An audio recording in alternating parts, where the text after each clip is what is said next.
Gracias. Bueno, muy buenos días. Es un placer estar con ustedes en esta mañana y poder compartir un tema que tiene que ver con la educación, aunque en realidad, ¿verdad?, tiene que ver también con la familia, porque van muy ligadas. Les voy a presentar una perspectiva, pues, de lo que yo he tratado de descubrir en mi experiencia pastoral. A lo largo de estos años he tenido el privilegio de poder escribir 2 libros sobre jóvenes, o más bien 3, y me he metido un poco al mundo de ellos. He tratado de entender un poco y creo que la clave de entender es escuchar. Y al escuchar he descubierto algunas cosas que podrían ser de utilidad para los padres. Sí, cuidemos a nuestros hijos, tiene que ver con el elemento de que la juventud pues está en crisis. Sí está en crisis y ahorita vamos a ver, por lo menos yo visualizo 3 puntos en la crisis que enfrenta el joven. Puede haber más, por supuesto, pero por el tiempo yo me quiero enfocar a 3 elementos. Quiero mostrarles, por ejemplo, una opinión de una chica. Fue grabada, obviamente, pero es anónima. Pero en esa opinión ella expresa el sentir de muchos jóvenes hoy en día. Vamos a analizar este diálogo. Dice, la gente cree que tengo una vida perfecta. Uso la ropa correcta, estoy con el grupo de onda, mi familia tiene dinero, pero lo gracioso de todo esto es que no saben que me duermo llorando cada noche porque las expectativas de mi padre son imposibles. Me esfuerzo para mantenerme al día con las tareas de la escuela. Provengo de un hogar divorciado. Ellos nunca van a ver a la verdadero yo. Tengo que ponerme una máscara y el alcohol. Ellos no lo saben. Ella es una chica cristiana, pero está enfrentando una situación que muchos jóvenes están enfrentando hoy en día, la soledad. Porque si hay un problema agudo en los jóvenes hoy en día es la soledad. No estoy hablando de que usted sea el papá y la mamá y estén presentes, pueden estar presentes, pero hay soledad. Y es que el joven ya está enfrentando una presión muy fuerte de muchos lados, la escuela, la universidad y a veces los padres. Y lo que ellos viven en la dinámica de padres. Entonces aquí vean, ella dice que lleva una vida perfecta. ¿Cuántos hijos son perfectos? En el sentido que usted pregunta, ¿cómo está tu hijo? Pues está bien, es buen chico. Pero ese buen chico puede estar viviendo un infierno. Puede estar viviendo una angustia. Por ejemplo, ella dice, llora porque las expectativas de mi padre son imposibles. ¿Y cuáles expectativas? Pues a lo mejor puede ser que tiene que saber piano, tiene que aprender, tiene que estar en la banda, tiene que estar en el coro, tiene que estar en el club, tiene que estudiar, tiene que sacar buenas calificaciones, tiene que ir a clase de natación, tiene. Pero lo que el chico a veces quiere no es tener, quiere conexión. Y la conexión no la dan las cosas ni las actividades, lo dan las personas. Veamos, por ejemplo, este punto, ¿verdad? Una crisis es la desorientación existencial. Los muchachos hoy están enfrentando una desorientación existencial. Aquí tengo otro diálogo. Vean lo que dice este chico. Dice, tenía 2 años cuando mi padre nos abandonó a mi mamá y a mí. Dice, yo lo veía seguido, pero me dolía. Después de primero de secundaria, nunca volví a verlo. Es una muchacha. Simplemente dejó de llamar. Dice, yo lo odiaba. Este es un sentimiento que se da mucho en los hijos cuando sus papás se divorcian. O los deja su papá o los deja su mamá. En tercero de secundaria perdí mi virginidad. Solo quería tener un chico que me amara. Perdón, ahí hay una frase. Odiaba la vida. Pero cuando tenía sexo me sentí cuidada y amada. Dormí con 3 chicos. Luego en segundo de prepa comencé a tomar drogas y a beber. Iba a fiestas y no regresaba a casa hasta muy tarde. Mi madre me echó a mi padrastro y yo estaba feliz. Esto es una conversación que se grabó. Empezó la escuela yo fumaba y bebía un poco aquí y otro poco allá.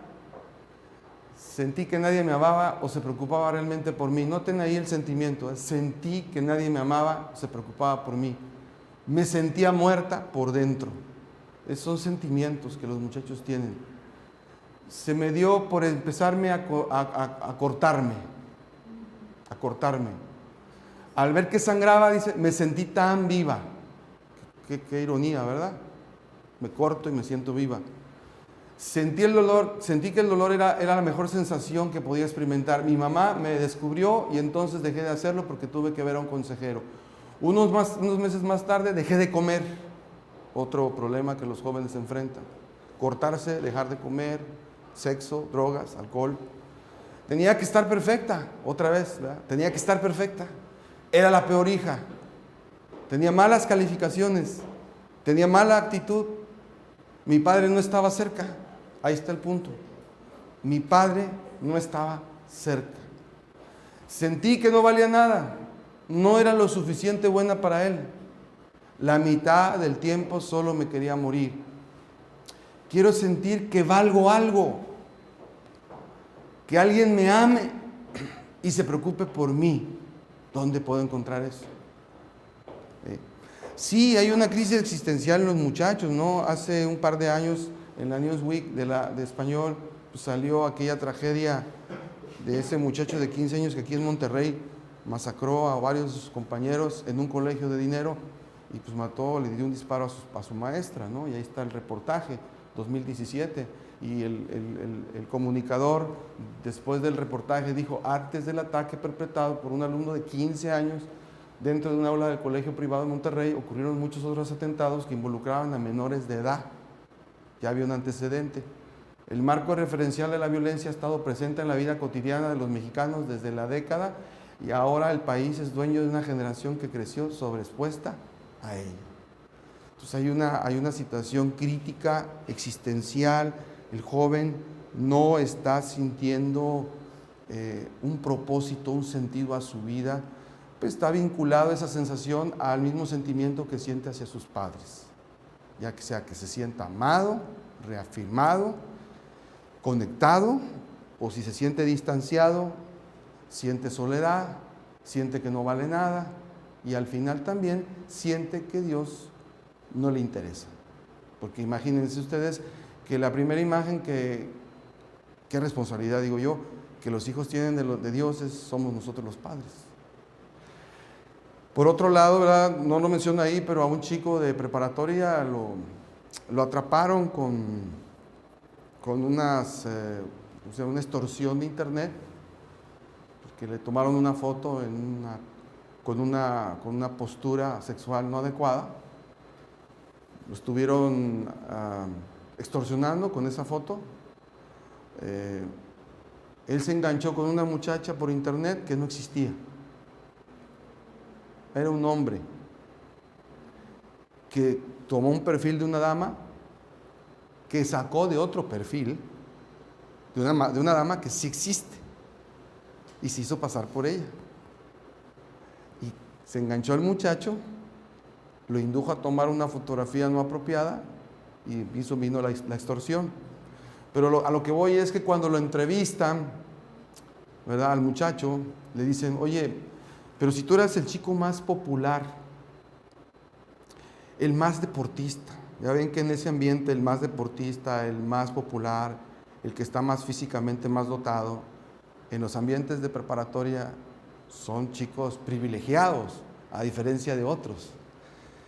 Dice, ¿cómo es posible? Dice, que tú teniendo tantas chicas a tu disposición en la escuela, te hayas enganchado con una muchacha imaginaria que ni conocías. Y entonces cuando lo entrevistan, ¿verdad?, él dice, sí, tienes razón, dice, yo soy el más popular, yo puedo tener sexo con muchas chicas de prepa, no tengo problema. El problema, dice, es que todas estas personas me buscan por lo que yo soy, por lo que yo ofrezco o por lo que yo he logrado. Nadie está conmigo por lo que yo dentro de mí soy. Y esa persona que se hizo pasar por mujer, me conecté con ella porque pensé que ella sí realmente le importaba. Entonces, vean ustedes, queridos padres, el dilema que hoy enfrentamos como educadores y papás. No debemos, lo que yo aprendo de esto es no hay que conformarse con la fachada de su hijo. Porque si usted nada más ve la fachada de su hijo, usted se puede llevar sorpresas. Los hijos están saliendo de una manera, están experimentando mucha soledad. Y miren, y rápidamente lo voy a mencionar por el tiempo. Hay otra desorientación, la desorientación sexual, ¿verdad?, de la cual nomás quiero mencionarle, pues que las estadísticas están ahí, ¿no? Hay cada vez más promiscuidad y hay más niños, hay más chicas madres solas. Está tremendo, es una plaga. Nada más vean lo que dice ahí, por ejemplo, 10 años, 176,000 abortos registrados, ¿no? Y el abuso sexual se disparó. Vean ustedes, esta es una fuente de la Comisión Ejecutiva de Atención a Víctimas que no registra todas las víctimas de abuso sexual, las que registra. Y más o menos, ¿verdad?, en los últimos 5 años, ahí están las fechas, del 2015 en adelante, nos muestra el porcentaje de cómo los hombres y las mujeres son agredidos sexualmente en sus registros de 2.5 millones de víctimas. Y es notorio ver que la edad donde más abuso sexual hay es entre los 16 y los 30 años. Hay más abuso en esa etapa. Y los hombres son más víctimas de abuso que las mujeres, al menos en esta fuente. Entonces, muchas situaciones, muchos conflictos ellos están experimentando. Y pues son situaciones, son cicatrices que no se ven, pues porque muchas cosas de ellas las guardan, ¿verdad? Nuestros hijos corren muchos peligros. Algunos de nosotros decimos, no, pero es que en nuestra época era igual. No creo. No creo. Yo mismo le he tenido que decir a mis hijas y a mi esposa, yo no sé si podría ser fiel en esta época. Hay muchas tentaciones, hay muchos distractores. Está muy fuerte la presión. Esa es una realidad. No digo que sea imposible, pero es más difícil. Y más con la entrada de la tecnología. Y el otro punto que me preocupa es la desorientación ética. Hay una desorientación existencial, una desorientación sexual y una desorientación ética. Y aquí me preocupa porque nosotros estamos como cristianos vivimos en dos mundos. El cristiano vive en dos mundos, el mundo occidental, cultural, que vivimos, el mundo materialista, secular, porque somos parte de la cultura occidental, y vivimos el mundo del reino de Dios. Nuestra esperanza está en la patria celestial. Entonces, el punto es cómo vivir ese mundo y vivir al mismo tiempo, pero no dejarme que me envuelva al punto de que pierda el otro, o enfocarme tanto al otro que descuide esa es la tensión que todo cristiano enfrenta, y ya se imaginarán los jóvenes con más fuerza enfrentan esa tensión. Entonces, muchos de nuestros jóvenes, pues no van a trabajar en la obra de Dios, o sea, no van a ser empleados de una obra, no van a entrar a una burbuja. Ellos van a enfrentar, la gran mayoría, después de tener una educación cristiana más o menos estable, si es que la tienen, van a enfrentar el mundo. ¿Y qué tipo de mundo van a enfrentar? Pues, de acuerdo a los sociólogos, va a ser un mundo muy cruel. Y la prueba está en este libro que acabo de leer, se llama Miedo Absoluto, escrito por un profesor de la UNAM, que de paso es ateo, José Luis Trueba Lara. Y él hace una investigación periodística muy interesante del entorno laboral a la que van a enfrentar los muchachos cuando salgan de la universidad. Y él encuentra una situación muy difícil para los muchachos. Y ojo, que él no es ni cristiano. Pero fíjense, la ironía no es ateo, pero está preocupado porque existe el mal. No, curioso. Porque si hay mal, pues entonces debe haber bien. Entonces él dice en el siguiente párrafo que les voy a citar, porque considero que vale la pena leerlo. Dice, lo verdaderamente espeluznante no es que el mal y la degradación marquen los espacios laborales. Él acepta que el mal lo cubren los espacios laborales, como una plaga. Dice, sino que ambos irrumpan en los lugares que fueron creados sin la intención de fomentarlos.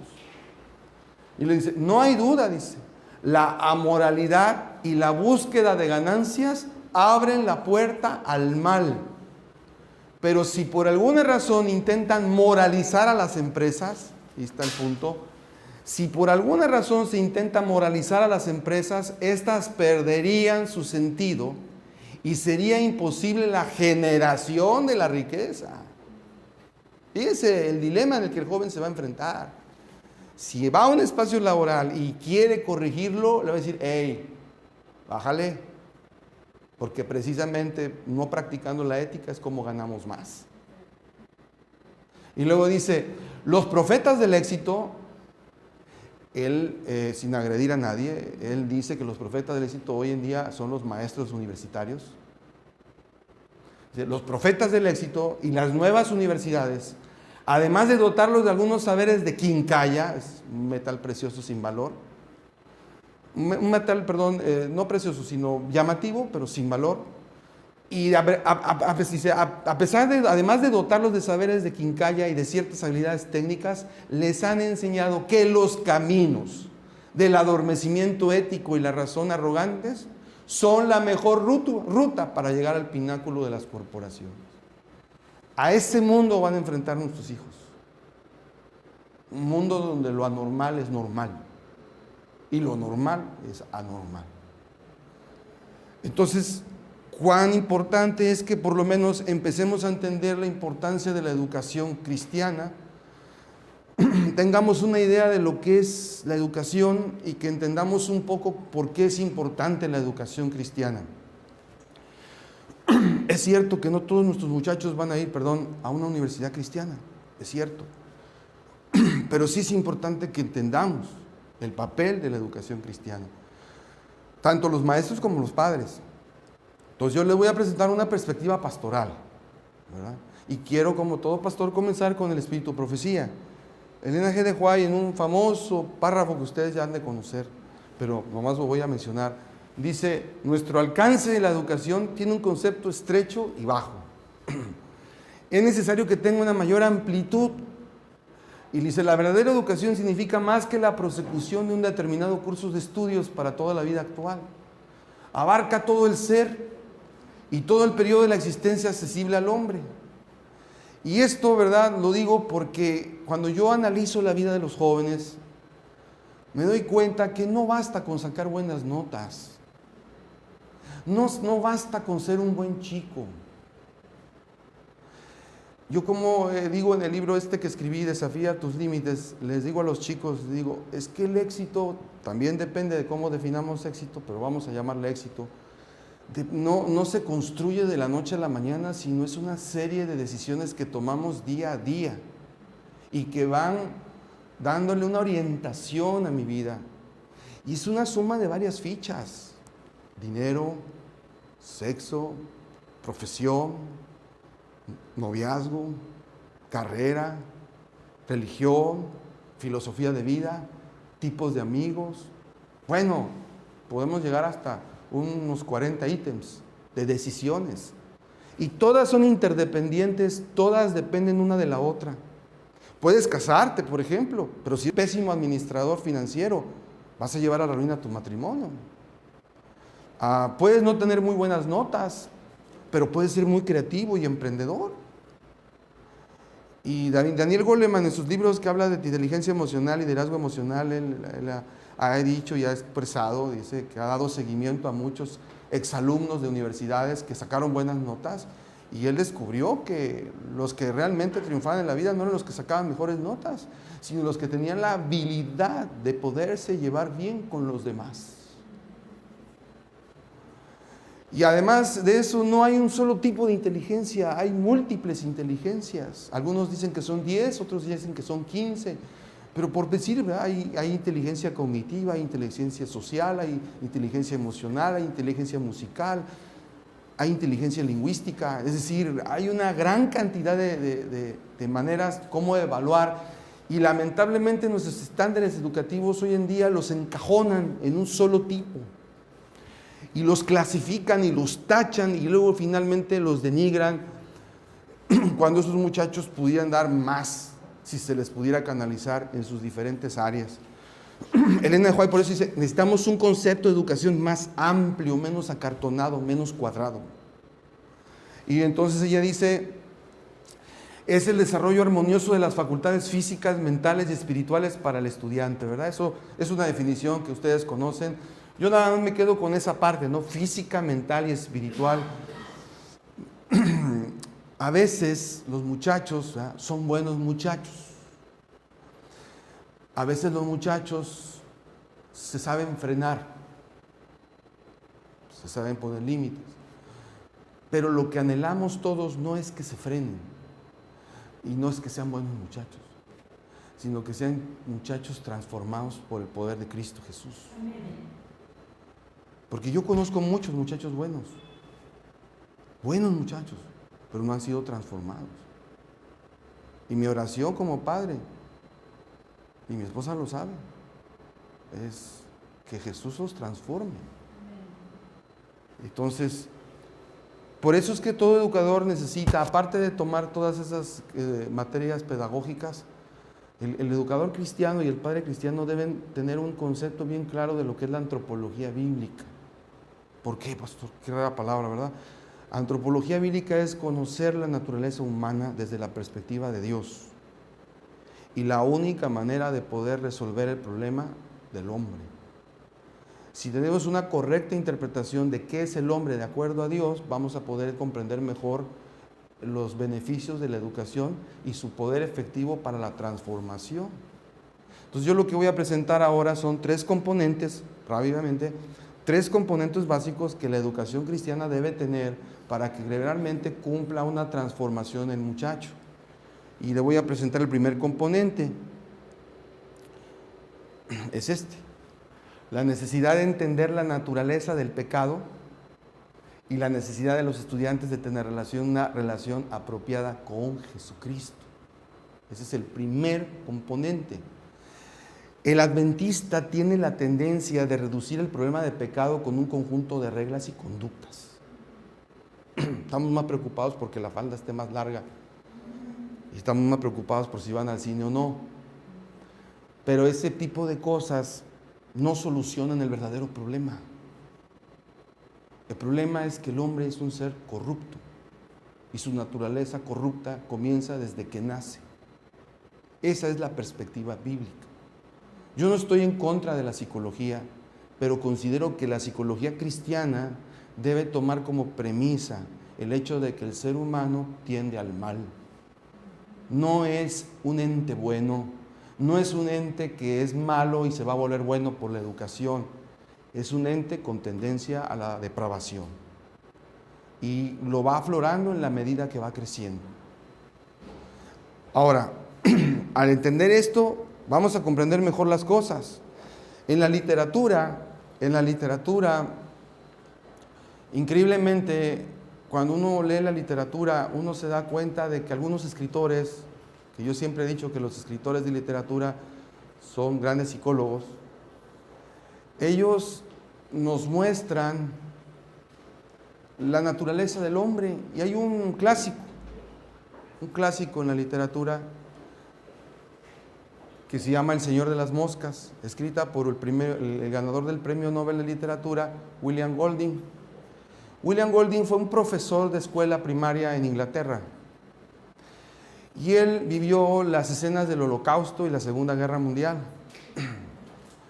Y siempre él se preguntó cómo fue que los nazis llegaron a tal maldad, a un punto de corrupción.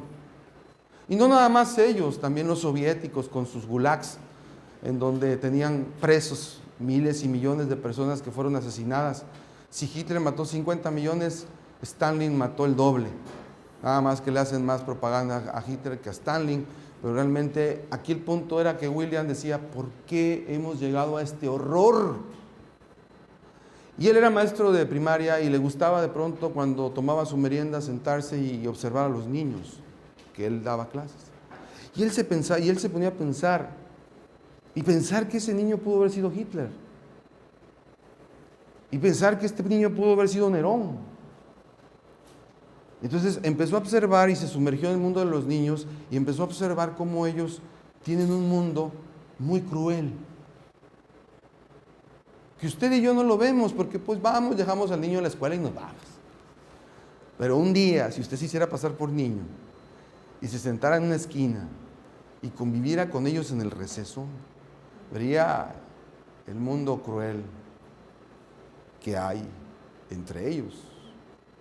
Ay, pastor, pero es que ellos son un terrón de azúcar. Pues sí, pero de pronto por ahí sale el demonio. El punto es que él observó y no era cristiano. Y compuso y hizo una novela que se llama El Señor de las Moscas, en donde es una metáfora narrativa en la que describe el vuelo de un avión donde van niños y el avión se estrella en una isla y los adultos mueren. Y sobreviven un gran grupo de niños que al final de cuentas llegan a la conclusión de que nadie los va a rescatar. Y entonces los niños esperan por un tiempo, pero al final concuerdan que van a quedar en la isla solos y que por lo tanto hay que nombrar líderes. Y entonces la novela, ¿verdad?, presenta a dos niños, uno se llama Jack y el otro se llama Ralph. Jack es un líder más espiritual, más sensible a las necesidades humanas.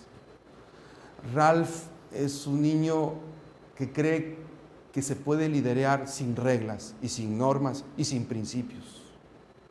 Y muy pronto en la isla se polarizan los dos grupos, dos propuestas filosóficas, dos maneras de ver la vida. Una en la que hay que tener límites, en la que debe haber una autorregulación y un autodominio propio, y otro que propone la anarquía como el mejor camino para gobernar. Y toda la novela presenta a esos dos grupos antagónicos, pero lo escalofriante de la novela es que al final el modelo de Jack, que es el modelo más civilizatorio, él queda solo. Todos se van con Ralph, porque su eslogan es: vive como quieras y haz con tu vida lo que quieras. La novela te da un mal sabor de boca porque al final es como si el autor te dijera: hacia allá se va la humanidad. Entonces, él, sin saber y sin ser teólogo y sin ser pastor y sin ser cristiano, concluyó, o al menos en la novela te da la sensación, que en el niño hay algo que lo inclina al mal desde que nace y no tiene remedio, al menos desde su perspectiva. Y eso es muy importante porque el gran problema en la educación es el pecado. Y el gran problema de las educaciones como el TEC de Monterrey y cualquier otra institución importante, y no quiero aludir a nadie ni que se sienta nadie ofendido, es que son buenas universidades, desde luego, tendrán unos estándares muy altos, pero para ellos el pecado no existe. Simplemente es un mito más de la saga mitológica de las escrituras como el Corán y otras, el Popol Vuh y otras. Entonces eso le quita mucha fuerza al poder educativo que proponía Elena G. de White, que es el propósito redentor de restaurar al joven a la imagen de Dios. Y por eso es que la Biblia no se cansa, continuamente ustedes van a ver, especialmente en el Nuevo Testamento, cómo la Biblia, ¿verdad?, muestra los efectos del pecado en el ser humano. Y voy a ver rápidamente algunos, ¿verdad?, donde dice: no hay justo ni a uno en uno, no hay quien entienda, no hay quien busque a Dios, todos se desviaron, todos se hicieron inútiles, no hay quien haga uno lo bueno, ni uno solo, no hay un justo. Por cuanto todos pecaron, dice, todos han sido destituidos de la gloria de Dios. Y luego dice: sepulcro y su garganta, dice, veneno de áspides sus labios. Es interesante en que en Romanos capítulo 1, cuando habla del pecado, el capítulo 3, habla del pecado, habla de los órganos del cuerpo, los ojos, la boca, la garganta, los pies, o sea, instrumentos que Dios creó para el bien del hombre, ¿verdad? El pecado los tuerce y los empieza a usar para el mal. ¿Y esto por qué, pastor? ¿Por qué tanto énfasis en la maldad del hombre? Porque mientras no veamos la gravedad de la enfermedad, nunca vamos a poder valorar el remedio. Si yo me siento justo, me siento bueno, como muchos padres se conforman que su hijo es buen muchacho. Dicen, pues es un buen muchacho, pastor, ¿cuál es el problema? Pero es que no se trata de que sea bueno o malo. Se trata de que tiene que tener un efecto poderoso transformador, porque si no, no tiene remedio. Pastor, pero si no fuma, no toma. Sí, es que el problema del pecado no es fumar, tomar o matar. El problema del pecado es el egoísmo, el yo. Cuando doy temas de noviazgo a los muchachos, me dicen, no, pues yo le tengo miedo a casarme, decía un muchacho. Le digo, no tengas miedo a casarte, tenle miedo al egoísmo. Porque ese es como un cáncer que mata y destruye todo matrimonio. El asesino de los matrimonios no es el adulterio, no es es el egoísmo, lucha de poderes, quién sobre quién y quién gana. Punto. Yo gano, tú ganas, ganamos los dos o perdemos los dos. Y eso no es fácil, solo con el poder de Cristo Jesús. Pero ahí está, entonces vean ustedes, Elena G. de White dice que cuando el pecado entró en el hombre, las facultades físicas se debilitaron, su capacidad mental disminuyó, su visión espiritual se oscureció y quedó sujeto a muerte. Ahora les voy a presentar una declaración categórica en cuanto a la educación y es la siguiente. Dice, el ser humano desde que desobedeció los mandamientos de Dios posee una naturaleza depravada y por lo tanto ni la educación, ni el ambiente, ni la cultura, ni cualquier tipo de conocimiento pueden ayudar a transformar su corazón. Todo sistema político, social y cultural y filosófico pueden refinarlo y educarlo, pero nunca podrán transformar su corazón egoísta y corrupto. Es el punto, ¿no? No, es que voy a llevar a mi hijo a un ambiente. Sí, está bien, el ambiente es bueno. Por eso muchos se decepcionan cuando mandan a sus hijos a Montemorelos. Dicen, los mandé bien y salieron peor. Porque no es nada más el ambiente. O que sea muy educado y muy refinado, no nada más eso. En un debate que tuvieron Gilles Lipovetsky, un filósofo francés, y Mario Vargas Llosa, debatían cuál era el remedio para componer el mundo. Y Mario Vargas Llosa decía, es que la solución para que el mundo mejore es la cultura. Que el hombre esté abierto a espacios culturales, porque es la cultura la que va a sacar a flote a la humanidad. Va a sacar al pobre de la ignorancia, va a ayudar a los corruptos a tener ética. Entonces, Lipovetsky, que es un filósofo europeo, los europeos piensan muy distinto a los americanos, él decía, Mario, yo no estoy de acuerdo contigo, porque ¿cómo explicar que los nazis eran los hombres más cultos de Europa? Entonces, la situación es difícil. Por eso es imperativo que cada educador y padre de familia conozca el propósito de Dios de crear al hombre con las consecuencias del pecado y su plan de restaurar la raza humana. Muchos padres valoran esto en la educación, ¿verdad? La autorrealización, el desarrollo, las competencias, la autoimagen, ciertamente tienen su esfera, pero desde la perspectiva bíblica, ¿verdad? No sirven en el sentido de transformar el corazón del hombre. A lo mejor son dotes admirados por la gente, pero no desde la perspectiva de Dios. Entonces, George Knight tiene esta declaración que la cito, es un educador, dice, una educación secular y humanista es insuficiente. Ahora, ustedes dirán, pastor, pero pues nuestros hijos tienen que ser expuestos a eso tarde o temprano. Sí, y lo vamos a analizar en el sermón, no se lo pierdan. Ahí vamos a hablar de eso. Pero por ahora nomás déjenme decirle algo, ¿verdad? Algunos han puesto este pensamiento que me gustaría que como maestros y padres consideren. La educación sin la integración de la fe y el aprendizaje es una ensalada secular con mayonesa religiosa. Es una cara pagana con cosméticos eclesiásticos. Es una píldora abortiva cubierta con azúcar. Y es una desintegración tanto de fe como de aprendizaje. Ahora, el punto es, bueno, pero yo mando a mi hijo a una escuela cristiana y de pronto yo no veo mejoras. Ah, bueno, aquí hay un punto que los maestros deben estar al tanto de los que son educadores cristianos. Algunas escuelas, no todas, están cayendo en un error. Creen que ser cristiano es simplemente dar reglas. Y reglas, y reglas, y reglas, y estar sobre las reglas. Ciertamente debe haber algunas reglas, yo no digo que no, pero no podemos atiborrar al muchacho como los fariseos hacían en los tiempos bíblicos, ¿verdad? Que le cargaban de reglas y reglas y reglas, y al final, ¿verdad? El muchacho sale reprimido, pero no transformado.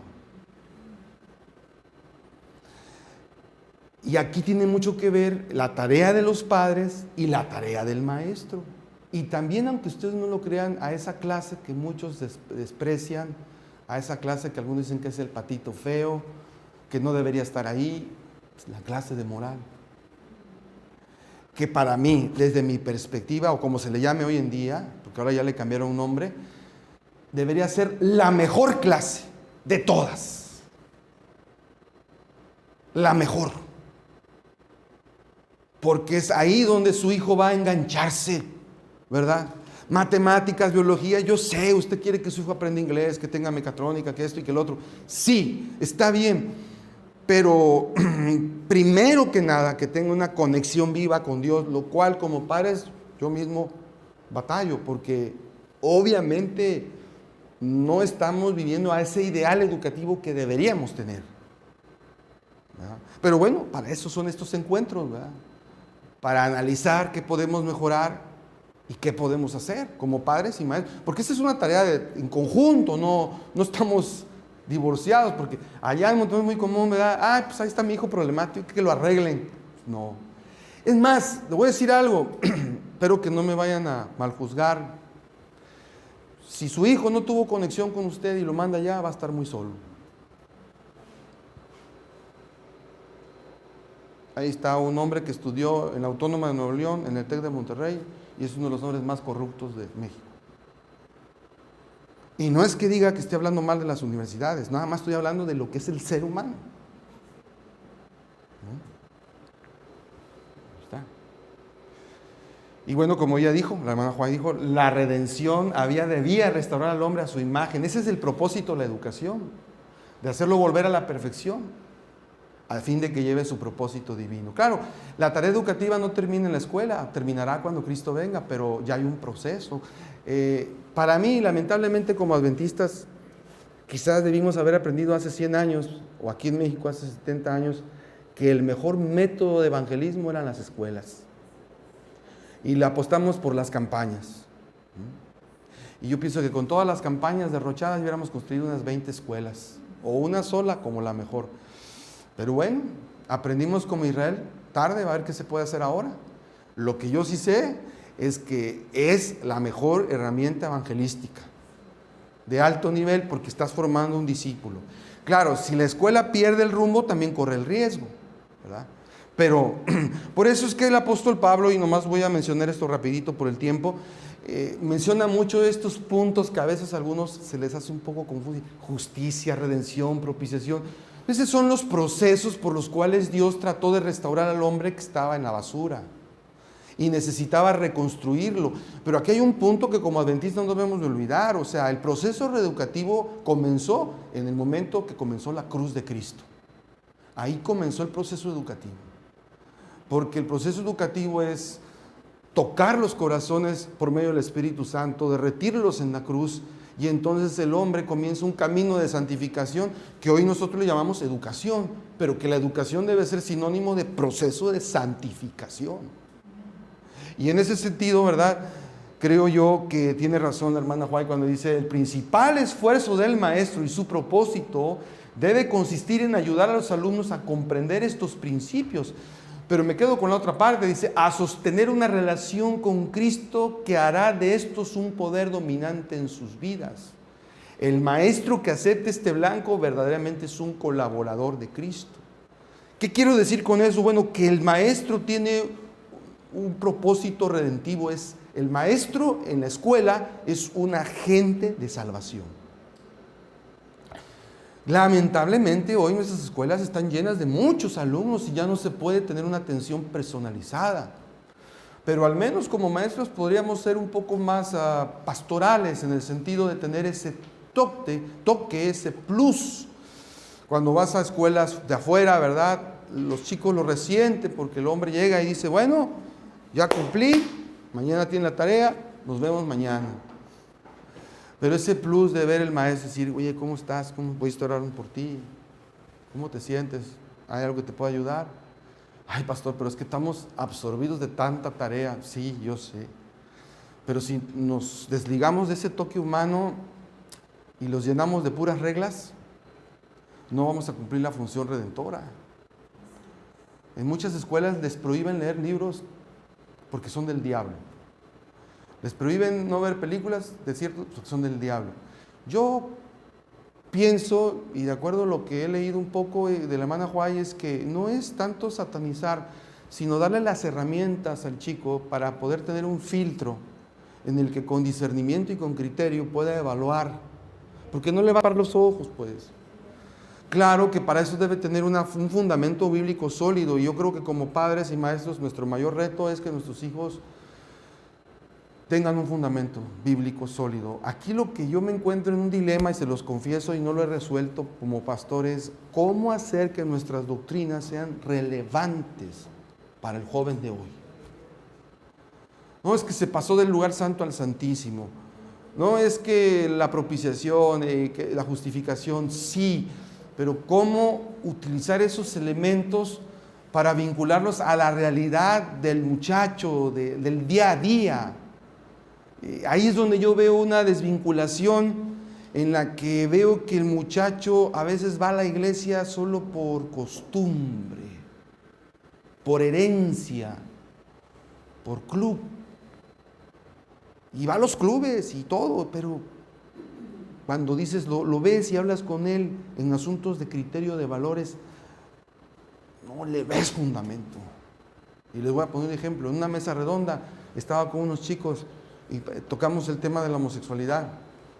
Y le pregunté a chicos adventistas, ¿qué piensas de la homosexualidad? ¿Es buena o es mala? Y me dicen, no, pues es mala. Pues es mala. Sí, pero noten que me decían mala, pero no me daban una razón sustentable. Como que decían es mala porque mi papá dijo que es mala, o me han enseñado en la iglesia que es mala. Bueno, y les digo, ¿pero cómo ven? Y me dice, varios me dijeron lo mismo. Dijeron, es mala, dice, dijeron, pero yo tengo amigos, dice, que yo los veo muy felices. Yo creo que si son felices, pues está bien. Ahora, ya ahí vemos un hilo bien delgado. Pero eso nos muestra, ¿verdad?, de que como padres creo que debemos trabajar más en los fundamentos, en darle razones de creer, y que nuestros argumentos son tan sólidos como los que están afuera. Pero me temo que esa parte la hemos descuidado y estamos teniendo chicos que van a la iglesia y si les preguntas por qué van, porque mi papá va. Porque mi papá fue pastor, mi abuelo fue pastor. Y eso lo protegen por un rato. Pero ya cuando se van al mundo, en el día a día, pocos se mantienen. Así que no olvidemos eso, el maestro como agente redentor. Miren, para mí es la función principal. Las secundarias son estas, ¿no? Desarrollo de carácter, formación de la mente cristiana, la educación, responsabilidad ética, todo esto es bueno, pero la principal es el agente redentor, el vincular esa relación con Jesús. El segundo componente, rápidamente me voy, porque ¿cómo estoy en el tiempo? ¿Voy bien? ¿Voy mal? Ya me pasé 10 minutos. El segundo componente es que no perdamos la visión apocalíptica de la educación. Es decir, el adventista tiene que entender que no somos una empresa más, no somos una organización más, somos un movimiento profético. O sea, cuando Dios levantó al pueblo adventista, no lo levantó con el propósito de crear una organización. Se ha creado una organización porque Cristo no ha venido, pero esa no fue la finalidad. La finalidad era que era un movimiento con una misión profética. Ciertamente Cristo no ha venido y no sé cuánto tiempo tome. Tengo sospechas de que está cerca por la degradación humana, por la descomposición social. Pero como maestros y como escuela no debemos de perder esa visión profética. Y dentro de nuestro currículum debiéramos tomarlo muy en cuenta al momento de que nuestros alumnos conozcan su fe. Porque de lo contrario, los muchachos llegan a pensar que somos una iglesia más, como la bautista, la metodista. El profesor debe tomar en cuenta esto porque esto le da una dinámica, un plus, un motor de ir más allá del deber al saber que está preparando a los misioneros. Y como yo le digo a muchos muchachos, les digo, tú no eres ingeniero, tú no eres abogado, tú eres un misionero disfrazado de ingeniero. Un abogado, un misionero disfrazado de abogado. Es que el punto es que nuestros muchachos entiendan que la profesión no se divide de la religión. En el mundo secularizado, hay dos tipos de secularización.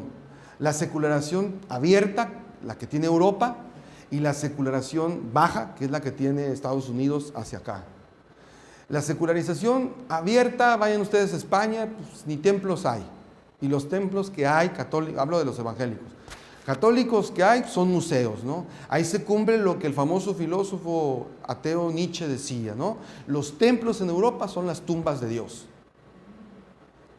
Pero en América, American Way of Life, como dicen algunos, es diferente. La religión está impregnada, pero es una religión secularizada. ¿Y a qué me refiero con secularizada?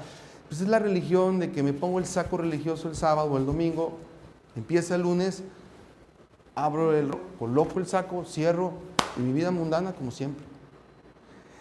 La dimensión apocalíptica nos ayuda a entender que esto no es así. Que nosotros somos un pueblo con una identidad, y de paso aquí lo pongo ya rápidamente, ¿verdad? Con una visión, si no hay una visión apocalíptica, no hay identidad, no hay pertenencia, no hay misión, no hay prioridad, no hay objetivos trascendentes. Y esto es muy importante entenderlo. Si no seguimos este tipo de trascendencia, si nuestros muchachos no ven que nuestra iglesia tiene una misión especial para un tiempo especial, nos va a pasar lo que refleja la novela de Jen Teller, otra literata que escribió esta novela que se llama Nada. Y así a grandes rasgos les presento que es el sentir de muchos jóvenes de hoy en día, porque un día, dice ella en su cuento que narra, Pierre Anton se levantó de su casa y Pierre Anton llegó a la conclusión de que en esta vida no hay nada. Así que como no hay nada y todo es nada, decidió dejar la escuela, dejar a su familia, se subió a un árbol y se quedó en el árbol haciendo nada y esperando que algún día sea nada. Y un día llegan sus compañeros de escuela, 7, 8 muchachos, rodean el árbol y le dicen, Pierre, bájate, hay que ir a la escuela. ¿Para qué? Para estudiar. ¿Y para qué? Pues para hacer una carrera. ¿Y para qué? Pues para hacer un doctorado, una maestría. ¿Y para qué? Pues para tener una casa, una familia. ¿Y para qué? Pues para que seas feliz. ¿Y para qué quiero ser feliz si de todas maneras voy a morir? Y entonces Pierre dice, no se engañen, esta vida es un teatro donde solamente hay que fingir y ponerse una careta. Entonces cada chico trata de demostrarle a Pierre Anton que hay una razón por la cual vivir. Y la novela termina diciendo, todos fracasaron porque nunca pudieron demostrarle a Pierre Anton una razón válida para trascender. Ese es el pensamiento que impera hoy en día. Se respira. Por eso es que cuando voy con mi peluquero y me está cortando el pelo, le digo, oye, ¿por qué eres tan promiscuo? Porque me llevo muy bien con él. Le digo, borracho, pendenciero, tienes 3 divorcios, fumas, toma. ¿Por qué? ¿No te cansas de vivir esa vida? Le digo. Y me dice, ¿para qué? Si de todas maneras voy a morir, pues voy a hacer algo que me haga feliz por un ratito. Ese es el pensamiento de la novela, ese es el pensamiento de muchos jóvenes. No hay más. Aún siendo cristianos, si no tenemos una razón apocalíptica, no hay más. Sí, Cristo viene en 1000 años, como dijo San Agustín. No. Y creo que en ese punto nos hemos quedado cortos porque hay muchos adventistas hoy que ni siquiera quieren que se hable de profecía. Tercer componente, y este es el final, el trabajo diario del maestro y el trabajo diario de los padres, su compromiso, ¿verdad? Un compromiso que lleva toda la vida. Y les voy a dar un testimonio final para que vean que esto no es teoría. No me considero un padre perfecto, estoy muy lejos de serlo, y un esposo perfecto tampoco. He cometido muchos errores en mi vida. Pero hace poco yo estaba trabajando como editor en la Ciudad de México. Y la verdad, mi esposa trabajaba y éramos de tiempo completo. Pero nosotros decidimos que queríamos que nuestras hijas estudiaran en una institución cristiana, sobre todo en su formación universitaria. Sin embargo, nos dimos cuenta pronto como padres que no bastaba solamente con enviarlos. Había que estar más cerca de ellos. Así que yo le puse eso de corazón a mi Dios, ¿verdad? Porque no siempre se tiene esa posibilidad. Muchos padres mandan a sus hijos a estudiar y los ven cada año. Dios me contestó mi oración y me puso la charola ahí y me dijo, pues aquí está un llamado. Pero ese llamado implicaba que mi esposa renunciara a trabajar y que yo dejara lo que me gusta hacer. Pero yo voy a ser padre una vez solamente en la vida y solamente voy a tener a mis hijos una vez en la vida. Y a veces no se puede tenerlo todo. Y he apostado por estar cerca de mis hijas. Sé que me dijo alguien, ¿es que se te van a ir? Sí, pero ese toque es fundamental antes de que se vayan. No estoy garantizando con eso que mis hijas van a equivocarse, pueden equivocarse y van a cometer errores. Pero lo que voy es que uno como padre o maestro tiene que hacer su parte. Finalmente los hijos deciden, pero no queremos cargar con la conciencia el hecho de que yo quise seguir mis metas solo por destruir o sacrificar a mi familia. A veces hay que hacer sacrificios, hay que hacerlos. Por eso se requiere un compromiso diario. Espero que nos ayude a reflexionar esto y que podamos trabajar en conjunto, padres y maestros, porque nuestros hijos tengan una buena base. Ahora, ¿cómo le van a hacer a la universidad? No se pierdan el próximo capítulo, en el mismo canal, a la misma hora, allá, ¿verdad? Muchas gracias y vamos a orar para finalizar.